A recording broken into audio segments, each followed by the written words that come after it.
Welcome back to the channel. Don't forget to like, share and subscribe for more updates. Today we will make a glowing spiral design using stroke path. Use the pen tool to draw a spiral path across your curves. Choose a soft brush with low hardness for smooth light flow. With the pen tool, right click and select stroke path. Apply the stroke using the brush options. Then duplicate the stroke layer to increase the glow intensity. Add outer glow from the layer style to enhance brightness. Change blending mode to the screen for better shine. And also adjust opacity for a soft or strong effect.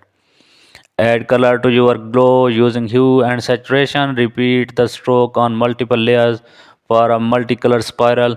This technique works great for sci-fi and